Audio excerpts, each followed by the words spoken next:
नमस्कार, हमारे IGNOU audio books channel पर आपका स्वागत है। इंदिरा गांधी राष्ट्रीय मुक्त विश्वविद्यालय, school of engineering and technology SOET, bachelor of science, applied science energy BSc AEY, semester I, BHD AE 182 Hindi भाषा और संप्रेषण, खंड 1 हिंदी भाषा और संप्रेषण I, इकाई 3 स्वर के प्रकार 3.1 प्रस्तावना। पिछली इकाई में आपने हिंदी की वर्ण व्यवस्था के बारे में विस्तार पूर्वक अध्ययन किया। आपने स्वर एवं व्यंजन वर्णों के उच्चारण, लेखन आदि के संबंध में भी विशद रूप से जानकारी हासिल की थी। इस इकाई में स्वर के प्रकार पर चर्चा की जाएगी। ह्रस्व, दीर्घ तथा संयुक्त स्वरों के अंतर्गत स्वर के संबंध में आपकी जानकारी को अधिक विस्तार देने का प्रयास इस इकाई में किया जाएगा। व्याकरण की दृष्टि से ध्वनियों का अत्यंत प्रचलित और प्राचीन वर्गीकरण स्वर और व्यंजन है। स्वर और व्यंजन का उल्लेख उपनिषद काल से मिलता है, लेकिन ईसा पूर्व 2वीं शताब्दी के आसपास महाभाष्यकार पतंजलि ने एक सूत्र प्रदान किया, स्वयं राजन्ते स्वरा अन्व भवति व्यंजनमिति। इसका आशय है स्वर स्वतंत्र हैं लेकिन व्यंजन उन पर, स्वरों पर आधारित तथा अवलंबित होते हैं। पिछली इकाई में आपने पढ़ा भी है कि व्यंजनों का उच्चारण सदैव स्वर की सहायता से होता है, जैसे म = म, अ = र, ल = ल आदि। बहरहाल, आइए अब हम स्वर की परिभाषा और उसके स्वरूप के बारे में अवगत होने का प्रयास करते हैं। 3.2 स्वर, परिभाषा एवं स्वरूप। आप जान चुके हैं कि स्वर एवं व्यंजन अत्यंत प्राचीन काल से प्रचलित हैं, लेकिन इनके बारे में पतंजलि ने सबसे पहले उल्लेख किया था। भारतीय तथा पाश्चात्य परंपरा में स्वर की जो परिभाषाएं दी गई हैं उनका सार रूप कुछ ऐसा उभरता है। स्वर उन ध्वनियों को कहते हैं जो स्वयं उच्चारित होती हैं। इसके विपरीत व्यंजन उन ध्वनियों को कहते हैं जो स्वर की सहायता से उच्चारित होती हैं। उपर्युक्त परिभाषा हिंदी सहित अन्य भारतीय भाषाओं के स्वरों के लिए बहुत ही मान्य है। पाश्चात्य देशों की अनेक भाषाओं के लिए भी सटीक हो सकती है, लेकिन कई भाषाओं में जहां स्वर ध्वनियां होती ही नहीं हैं, वहां उपर्युक्त परिभाषा स्वीकृत नहीं हो सकती है। उल्लेख करने वाली बात है कि रोमानिया, चौक आदि कुछ ही भाषाओं में ही स्वर का प्रयोग या तो कम है अथवा नहीं के बराबर है। अस्तु, जिन वर्णों के उच्चारण में हवा मुंह से बिना किसी रुकावट के निकलती है, उन्हें स्वर कहते हैं। सभी स्वरों का उच्चारण देर तक किया जा सकता है। ई और ऊ को छोड़कर अधिकांश स्वरों के उच्चारण में मुख विवा में हवा प्रकंपित होती हुई बिना विशेष अवरोध के निकल जाती है। स्वरों का उच्चारण किसी एक निश्चित स्थान से होता नहीं। पूरे मुख विवा से एक प्रकार की गूंज होती है। ये गूंज मुख विवा के स्वरूप पर निर्भर करती है। मुख विवा प्रशस्त होगा तो एक प्रकार की गूंज होगी, जबकि मुख विवा सकरा हो तो दूसरे प्रकार की गूंज का उत्पन्न होना स्वाभाविक है। 3.3 स्वरों के वर्गीकरण के आधार। स्वरों का वर्गीकरण निम्नलिखित आधारों पर किया जा सकता है। जीभ की स्थिति। किसी भी स्वर के उच्चारण में जीभ का व्यवहृत भाग महत्वपूर्ण भूमिका निभाता है। अग्र, मध्य और पश्च भाग के आधार पर अथवा कभी तालु के अति निकट तो कभी बिल्कुल नीचे अथवा कभी तालु के आसपास की स्थिति के अनुसार स्वरों का वर्गीकरण होता है। ओष्ठों की स्थिति। ओष्ठों को वृत्ताकार करके स्वरों का उच्चारण हो तो उन्हें वृत्तमुखी स्वर कहा जाता है। हिंदी में उ, ओ इस प्रकार के स्वर हैं। यदि ओष्ठों को बिना वृत्ताकार किए स्वरों का उच्चारण हो तो उन्हें अवृत्तमुखी स्वर के नाम से जाना जाता है, जैसे अ, आ, ई, ए। मात्रा से आशय स्वर के उच्चारण में लगने वाले समय की मात्रा है। इसके आधार पर ह्रस्व और दीर्घ स्वर दो भेद होते हैं, जैसे अ, ई, ऊ ह्रस्व हैं तो आ, ई, ऊ दीर्घ स्वर हैं। कौवे की स्थिति। कौवे की स्थिति के अनुसार स्वरों के मौलिक और अनुनासिक दो भेद होते हैं। अ, आ, ई आदि स्वरों के उच्चारण के समय कौवा ऊपर उठकर पूरी हवा मुंह से निकालने में सहायक होता है, इसलिए इन्हें मौलिक स्वर कहा जाता है। लेकिन अ, ई, ऊ आदि के उच्चारण में कौवा बीच में लटकता रहता है, तो हवा का थोड़ा अंश नाक से होकर निकलने के चलते इन्हें अनुनासिक स्वर के अंतर्गत रखा जाता है।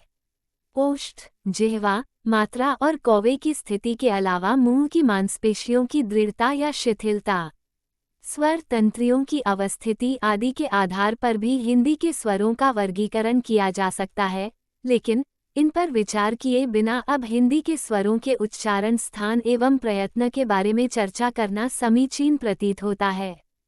3.3.1 उच्चारण स्थान और प्रयत्न। हिंदी के मूल स्वरों और उनके रूपों के उच्चारण स्थान एवं प्रयत्न की चर्चा निम्नलिखित रूप में की जा सकती है। यह अर्ध विवृत मध्य स्वर है।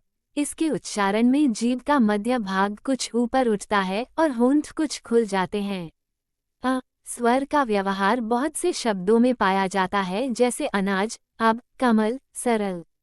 इन शब्दों से आप स्पष्ट बता सकते हैं कि अ का उच्चारण शब्दों के आरंभ में या मध्य में हुआ है। यह विवृत पश्च स्वर है। प्रधान स्वर अ से बहुत मिलता जुलता है। इसके उच्चारण में जिह्वा नीचे की ओर तथा होंठ चारों ओर फैल जाते हैं।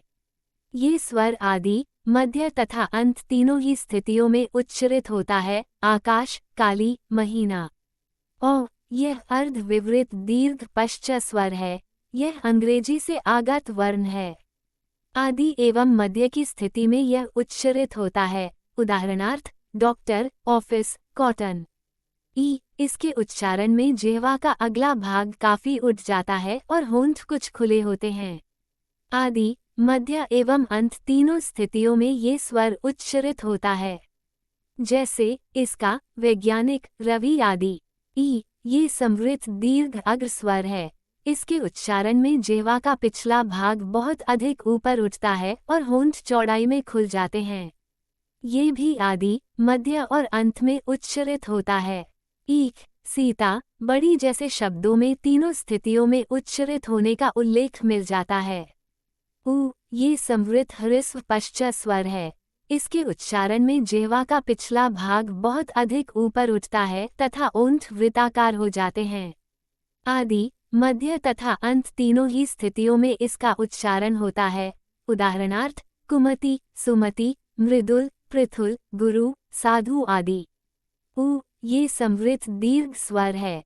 इसके उच्चारण में जिह्वा का पिछला भाग बहुत अधिक ऊपर उठकर कोमल तालु के पास पहुंच जाता है।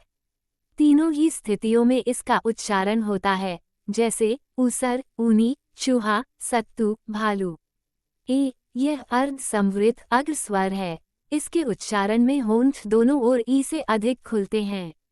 बोलियों में इसका अधिक प्रयोग होता है। तीनों स्थितियों में उच्चारण होता है। एक, केला, चेला, चले, बोले आदि। यह अर्धविवृत ह्रस्व अग्रस्वर है।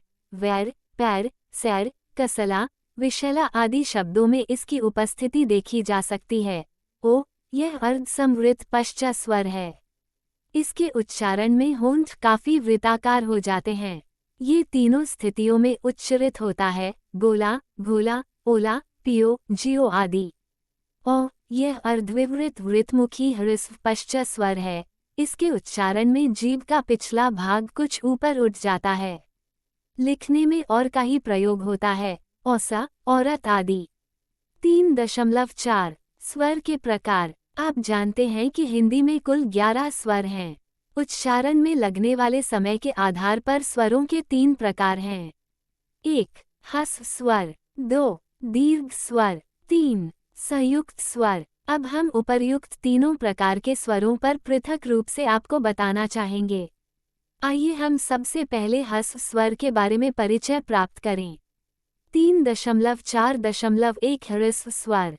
आपको स्मरण होगा कि स्वरों के वर्गीकरण के विभिन्न आधारों की चर्चा के दौरान मात्रा को भी एक प्रमुख आधार के रूप में उल्लेख किया गया था। यहाँ मात्राओं का अर्थ स्वर के उच्चारण में लगने वाले समय की मात्रा है। अतः हम कह सकते हैं कि जिन स्वरों के उच्चारण में सबसे कम अर्थात एक मात्रा का समय लगता है उन्हें ह्रस्व स्वर कहते हैं। इस दृष्टि से अ, ई, ऊ और री ह्रस्व स्वर माने जाते हैं। ह्रस्व स्वर का दूसरा नाम मूल स्वर है। अंग्रेजी में ह्रस्व स्वर को शॉर्ट वायल के नाम से जाना जाता है। यहाँ इस बात का उल्लेख करना अनुचित न होगा कि आधुनिक ध्वनि विज्ञान के अनुसार स्वर वे सघोष ध्वनियाँ हैं जिनके उच्चारण में मुख विवर थोड़ा बहुत सदैव विवृत रहता है और श्वास नलिका से आती हुई वायु बिना किसी अवरोध के धारा प्रवाह निकल जाती है। स्वर अपेक्षाकृत अधिक मुखर होते हैं। इन विशेषताओं के आधार पर यदि ह्रस्व स्वर के अंतर्गत चारों स्वरों आ, ई, उ, री की परख हो तो ये स्वर सिद्ध होते हैं। कहना न होगा कि अन्य स्वरों की भांति ये भी अक्षर का निर्माण करने में समर्थ हैं। 3.4.2 दीर्घ स्वर, जिन स्वरों के उच्चारण में हस स्वरों से अधिक समय लगता है उन्हें दीर्घ स्वर कहा जाता है। दीर्घ स्वरों को अंग्रेजी में लॉन्ग वावल कहा जाता है। दीर्घ स्वरों की संख्या 7 हैं, आ, ई, उ, ए, ओ। दीर्घ स्वरों को संधि स्वर भी कह सकते हैं क्योंकि वे दो स्वरों के योग से बनते हैं। ये दो तरह के हैं, एक तो वे जो उसी स्वर के दीर्घ उच्चारण के कारण बनते हैं, जैसे आ, ई, उ को क्रमशः आ, ई और उ हैं, और दूसरे वे जो दो भिन्न भिन्न स्वरों के मिलने से बनते हैं, जैसे I equals a, I equals a, उ इक्वल्स ओ इक्वल्स ओ। उपर्युक्त तथ्यों को अधिक पुष्ट करने के लिए कुछ शब्द उदाहरण के लिए प्रस्तुत किए जा सकते हैं। अ इक्वल्स आ मतानुसार इक्वल्स मतानुसार, गीत अंजलि इक्वल्स गीतांजलि, योग अभ्यास इक्वल्स योगाभ्यास, मूल्य अंकन इक्वल्स मूल्यांकन, ई इक्वल्स ई, रवि इंद्र इक्वल्स रवींद्र, मुनि इंद्र इक्वल्स मुनींद्र, अभिइष्ट इक्वल्स अभीष्ट, उ इक्वल्स बड़ा उसु उक्ति इक्वल्स, भानु उदय इक्वल्स भानुदय, गुरु उपदेश इक्वल्स इक्वल्स ए, नर इंद्र इक्वल्स नरेंद्र, शुभ इच्छा इक्वल्स शुभेच्छा, भारत इंदु इक्वल्स भारतेदु, चारण, परम ईश्वर इक्वल्स परमेश्वर, इक्वल्स ओ पर, उपकार इक्वल्स परोपकार, लोक उक्ति इक्वल्स लोकोक्ति, सूर्य उदय इक्वल्स सूर्योदय, विवाह उत्सव इक्वल्स विवाहोत्सव, ओ इक्वल्स ओ, जल ओध इक्वल्स जलोध, दंतोष्ठ इक्वल्स दंतोष्ठ, परमोज, परम ओज इक्वल्स ओ इक्वल्स ओ, महाऔषध इक्वल्स महौषध, महाऔदार्य इक्वल्स महोदार्य। ई और ओ में दो स्वरों का योग मिलता है, इसलिए इन्हें अंग्रेजी में दिप्थांग कहा जाता है, जबकि ए और ओ में तीन स्वरों का एक साथ उच्चारण होने के चलते ट्रिप्थांग कहा जाता है। एक बात और है, सभी स्वरों का अनुनासिक उच्चारण भी होता है, जैसे ई, उ, ए, ओ, ओन। आपने यहाँ देखा कि जिन स्वरों के ऊपर मात्राएं होती हैं, वहाँ अनुनासिक या चंद्र बिंदु के स्थान पर अनुस्वार या बिंदु लगाया जाता है। इस संदर्भ में ये भी उल्लेख करना जरूरी है कि जिन स्वरों में दो मात्राओं से भी अधिक समय लगता है उन्हें प्लूत स्वर कहते हैं, जैसे ओडम। यहाँ ओ प्लूत है क्योंकि इसे बोलने में दो मात्राओं से अधिक समय लगता है। 3.4.3 संयुक्त स्वर। वैदिक काल में संयुक्त स्वरों की संख्या 4 थी। ये स्वर थे ए, ऐ, आई, ओ, औ, ओ, आओ। लौकिक संस्कृत तक आते आते संयुक्त स्वरों की संख्या 2 रह गई। ए और ओ मूल स्वर बन गए। पाली, प्राकृत, अपभ्रंश जैसी मध्यकालीन भाषाओं में इन दोनों संयुक्त स्वरों का लोप हो गया, लेकिन आधुनिक भारतीय आर्य भाषाओं में ए और ओ पुनरु अस्तित्व में आ गए। हिंदी तथा उसकी प्रायः सभी बोलियों में इन दोनों स्वरों का प्रयोग संयुक्त स्वर और मूल स्वर दोनों रूपों में होता आ रहा है। इसे अधिक स्पष्ट करने के लिए निम्नलिखित उदाहरण देखे जा सकते हैं। ए संयुक्त स्वर, ओ संयुक्त स्वर, ए मूल स्वर, योजक चिन्ह डॉट, भैया, मैया, रुपया। यहाँ ए के बाद यह श्रुति है। पौवा, कौवा, हौवा, यहाँ ओ के बाद वह श्रुति है। कैसा, पैसा, बैल आदि शब्दों में ए के बाद यह श्रुति नहीं है। ए का उच्चारण मूल स्वर के रूप में ही होता है। 3.5 मूल स्वर, जो स्वर न अग्र रेखा के समीप हैं, न पश्च रेखा के, केंद्रीय स्वर कहलाते हैं। ऐसे ही स्वर हैं। नागरी लिपि में मात्रा पद्धति है। ये मात्राएं स्वरों के चिन्ह होती हैं। जब कभी कोई व्यंजन किसी स्वर के साथ आता है तब उसके साथ पूरा स्वर नहीं लिखा जाता, केवल स्वर की मात्रा लिखी जाती है। मात्रा स्वर समरूप ग्रेफीम कही जाती है। हिंदी स्वर ध्वनियों में प्रथम 6 स्वर और उनकी मात्राएं इस प्रकार हैं। योजक चिन्ह डॉट। स्वर विवरण। मात्रा अ ह्रस्व आ जैसे अनार, आ दीर्घ आ जैसे काम, टी छोटी ई ह्रस्व ई जैसे जिन, एफ ई दीर्घ ई जैसे जीत, 7 ड ह्रस्व उ जैसे कुल, ऊग बड़ा ऊ दीर्घ ऊ जैसे कुल, 3.5.1 द्विस्वर। ए नीचे दिए गए 4 स्वर द्विस्वर कहलाते हैं। स्वर विवरण। अ ई जैसे मेल, अ ए जैसे कैसा, मात्रा ए ओ उ जैसे गोल, ओ ओ जैसे कौन। संधि में चारों द्विस्वरों का प्रयोग सहज ही देखा जा सकता है। 3.5.2 अ की स्थिति। स्वर अ की कोई मात्रा नहीं होती, ये हर व्यंजन में अनुस्यूत होता है, जैसे पर इक्वल्स पर अ, शुद्ध व्यंजन, स्वर भाग। बोध प्रश्न 2। नीचे दिए गए कुछ कथन सही हैं, कुछ गलत। सही कथन के आगे तथा गलत कथन के आगे एक्स चिन्ह लगाइए। 1. सभी प्रकार की ध्वनियाँ स्वर और व्यंजन ध्वनियाँ हैं। 2. स्वर ध्वनियाँ वे हैं जो स्वतः बोली जा सकती हैं। 3. जिनका उच्चारण बिना स्वर के नहीं होता वे व्यंजन ध्वनियाँ हैं। 4. जिह्वा के क्रमशः 3 भाग हैं, मध्य पश्च और अग्र। 5. मात्रा स्वर की समरूप कही जाती है। 6. आ केंद्रीय स्वर हैं। 7. ओ में जाओ का योग है। ओ। 8. स्वर अ की कोई मात्रा नहीं होती। 3.5.3 अनुनासिकता। स्वरों के उच्चारण में अनुनासिकता की स्थिति मानी जाती है। इनके उच्चारण में अलिजिह्वा कौवा मध्य में लटकती रहती है, जिससे वायु का कुछ अंश नाक से भी निकलता है। डॉट जैसे यू ओ में आदि ऐसी ही स्वर ध्वनियाँ हैं। इसके 2 भेद हैं। 1. अल्प अनुनासिक जैसे राम का आ एक में। 2. पूर्ण अनुनासिक जैसे हाँ का में। 3.5.4 आघात। जबकि स्वर का उच्चारण बल या जोर देकर किया जाता है तब इसे आघात एक्सेंट कहते हैं। भाषा विज्ञानी इसे स्वराघात और बलाघात कहते हैं। इसकी 3 स्थितियां मानी गई हैं।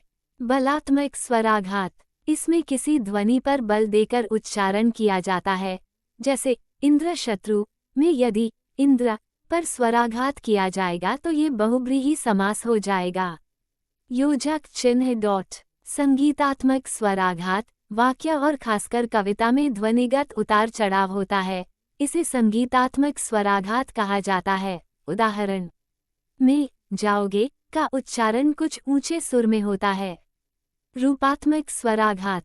क्या तुम घर जाओगे? प्रायः हर व्यक्ति का कंठ स्वर भिन्न होता है, इसी से व्यक्ति की पहचान हो जाया करती है। इसका संबंध भाषा से न होकर बोलने या उच्चारण से होता है, अतः भाषा वैज्ञानिक दृष्टि से इसका विशेष महत्व नहीं है।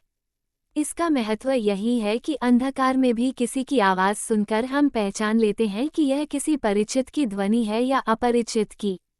इसी प्रकार टेलीफोन पर आवाज़ सुनकर अनुमान कर सकते हैं कि यह किसकी आवाज़ है। 3.5.5 शब्दों में अलोप की स्थिति। आपने देखा कि अस्वर की मात्रा नहीं होती, इसी प्रकार हिंदी में कुछ स्थानों पर अस्वर का उच्चारण नहीं होता। उदाहरण के लिए लड़की शब्द पर ध्यान दीजिए। कोई अन्य भाषा भाषी इसका उच्चारण ल अ ड र क ई इन समस्त ध्वनियों के साथ करेगा, किंतु हिंदी मातृभाषा भाषी इस शब्द का उच्चारण लड़की नकर लड़की के रूप में करेगा। अर्थात अ व्यंजन के बाद आने वाले अ स्वर का उच्चारण नहीं होगा।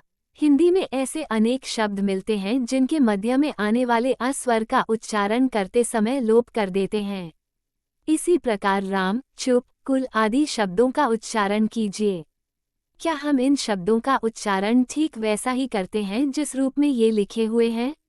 नहीं, हिंदी भाषा भाषी इन शब्दों का उच्चारण राम, चुप, कुल आदि के रूप में करता है।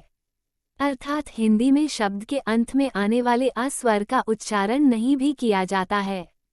अब प्रश्न यह उठता है कि क्या हिंदी में अ स्वर का लोप कर देने के संबंध में कोई नियम है या हम अपनी मर्जी से उच्चारण करते समय अ का लोप कर देते हैं? हिंदी में अ स्वर का लोप एक तो शब्द के अंत में तथा दूसरे शब्द के मध्य में 2 स्थानों पर किया जाता है। आगे दोनों स्थितियों की चर्चा की गई है। 1. शब्दांत में अ लोप। जैसा कि बताया गया कि हिंदी में शब्द के अंत में सदैव अ स्वर का लोप कर दिया जाता है। इसका अर्थ ये हुआ कि हिंदी भाषी शब्द के अंत में अ रहित व्यंजन का उच्चारण करते हैं, तथापि लिखते समय उन शब्दों में हलंत का चिन्ह नहीं लगाते, क्योंकि हमारी लेखन व्यवस्था तो परंपरागत रूप का ही अनुसरण करती है। अब नीचे दिए गए शब्दों के लिखित तथा उच्चारित रूपों पर ध्यान दीजिए।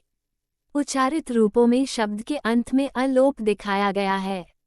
लिखित रूप तथा उच्चारित रूप: आम, कल, कल, चार, चार, पाँच, पाँच, पेड़, पेड़। 2. शब्द के मध्य में अ लोप। हिंदी में शब्दों के मध्य में भी उच्चारण के स्तर पर अ स्वर का लोप किया जाता है। शब्द के मध्य में होने वाले अ लोप के 2 अलग नियम मिलते हैं। नियम 1. आप देख चुके हैं कि लड़की शब्द में उच्चारण करते समय अ के बाद आने वाले स्वर का लोप किया जाता है। जब भी इस प्रकार की स्थिति होगी, उच्चारण में अ स्वर का लोप कर दिया जाता है। नियम 2. अब नीचे दिए गए शब्दों के लिखित तथा उच्चारित रूपों पर ध्यान दीजिए। लिखित रूप: उच्चारित: अनबन, अनबन, अनशन, अनशन, तड़पन, तड़पा, सिमटन, सिमटा। उपरोक्त उदाहरणों में अंतिम अ लोप के साथ एक अ स्वर का और लोप हो रहा है। इन सभी शब्दों में सभी ह्रस्व स्वर क्रम से आ रहे हैं।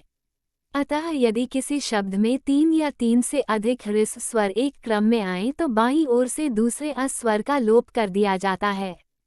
जैसे सिमटन शब्द में या अनबन शब्द में बाईं ओर से गिनने पर दूसरा अ स्वर बीच में आया है, अतः इसका उच्चारण नहीं किया जाता। वस्तुतः मातृभाषी शब्दों का उच्चारण करते समय स्वाभाविक रूप में अ स्वर लोप कर देते हैं, परंतु अन्य भाषा भाषी हिंदी सीखता है तो उसे अवश्य मालूम होना चाहिए कि हिंदी के इन शब्दों का उच्चारण मातृभाषा भाषी कैसे करते हैं। यह नियम जानकर ही नहीं, अभ्यास द्वारा भी सीखा जा सकता है। 3.6 मानक स्वर, अवधारणा और स्वरूप। जो स्वर किसी भाषा विशेष के न होकर विभिन्न भाषाओं के स्थान